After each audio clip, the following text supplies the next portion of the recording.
كثير مننا في الفترة الأخيرة صار يسمع اسم عمر مرموش بكثرة في كرة القدم، ولكن مين هو عمر مرموش وليش الناس صارت تتكلم عنه وتمدحه بشكل كبير في الفترة الأخيرة؟ وهل ممكن نشوف محمد صلاح جديد في الملاعب الأوروبية؟ كل هذه الأشياء راح نتكلم عنها في مقطعنا لليوم إن شاء الله. أوكي، السلام عليكم ورحمة الله وبركاته. كيف حالكم يا شباب؟ رجعت لكم بمقطع جديد وأخيرا. قبل ما نبدأ نتكلم عن عمر مرموش، أتمنى إنك تدعمني أقل شيء باللايك والاشتراك، لأنه في الفترة الأخيرة ماني قادر ألتزم بالتنزيل المستمر أبدا، ولكن بدعمكم إن شاء الله نرجع أقوى.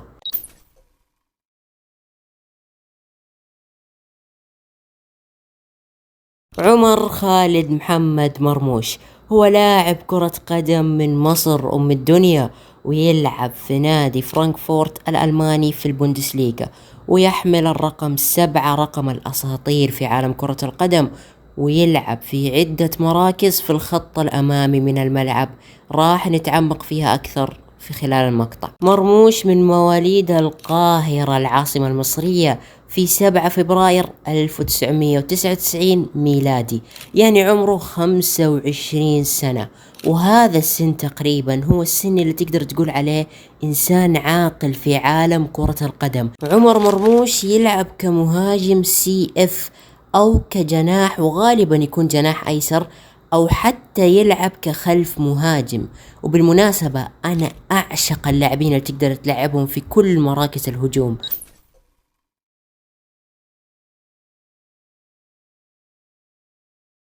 عمر مرموش ما لعب إلا جزء بسيط جدا من حياته في الدوري المصري، وكل باقي مسيرته الاحترافية كانت في الدوري الألماني. مرموش بدأ مسيرته الاحترافية مع نادي وادي دجلة المصري، لما تم تصعيده من فريق الناشئين إلى الفريق الأول في النادي، وما قعد إلا سنة واحدة فقط، وقرر نادي وولفسبورغ الألماني إنه يشتري عمر مرموش ويخليه أحد اللاعبين المستقبليين في النادي، لأنه هذاك الوقت كان عمره تقريبا 18 سنة فقط. وبعدين تم تصعيده للفريق الأول في موسم 2020-2021، واستطاع إنه يلعب معاهم 48 مباراة ويسجل فيها 6 أهداف فقط، ويصنع هدف وحيد.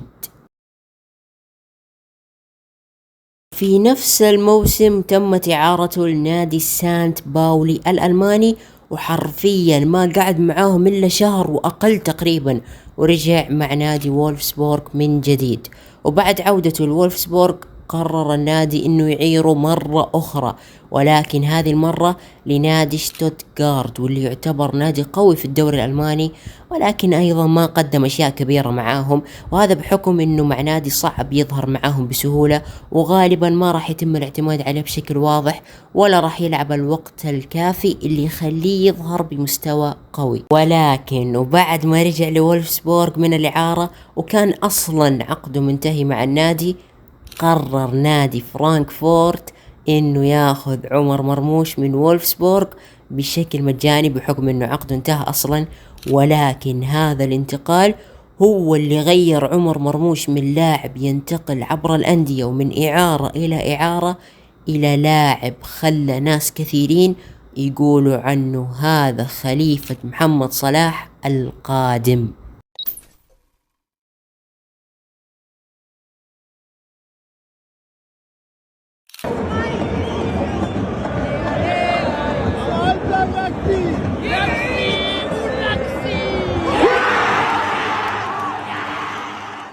الآن نحن في الجزء الأجمل من مقطعنا لليوم.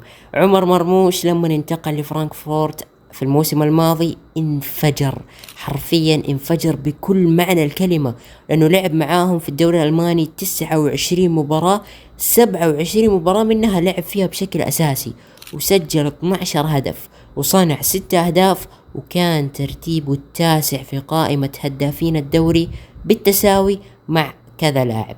لما الناس بدأت تشوف هذه الأرقام انقسموا إلى قسمين، ناس تقول مجرد لاعب حق موسم واحد ويختفي، وناس كانت تقول إنه خليفة محمد صلاح وصل. وفعلا يعني أرقامه تثبت إنه عنده إمكانيات كبيرة، بس كان محتاج مجرد فرصة فقط لا غير، ولما لقى هذه الفرصة انفجر وأثبت نفسه. بس إذا أنت كنت مفكر إنه الكلام انتهى هنا، فحاب أقول لك عزيزي المشاهد إنه أنت غلطان، لأنه حاليا في هذا الموسم عمر مرموش في الدوري فقط سجل 11 هدف وصنع 7 أهداف في خلال 10 مباريات فقط. يا جماعة هذه مو أرقام لاعب طبيعي، ما شاء الله تبارك الله لا إله إلا الله. يعني من أصل 26 هدف سجل فرانكفورت، 18 هدف منها كان لعمر مرموش، فيها دور أساسي وصريح. هذا غير المساهمات الأخرى اللي تكون داخل الملعب. وعلى فكرة بهذه الطريقة عمر مرموش هو هداف الدوري الألماني بالتساوي مع هاري كين، وهو أيضا أكثر لاعب سوى أسيستات في الدوري كامل. وإذا تبغاني أكحل عينك أكثر، شوف أمامك في الشاشة عمر مرموش هو أكثر لاعب مساهمة في الأهداف، مو بس في الدوري الألماني بل في الدوريات الخمسة الكبرى كلها مع بعض. هذا غير أنه هو أول لاعب يسجل 3 ركلات حرة على التوالي في تاريخ الدوريات الخمسة الكبرى بدون ما يضيع أي واحدة بينهم.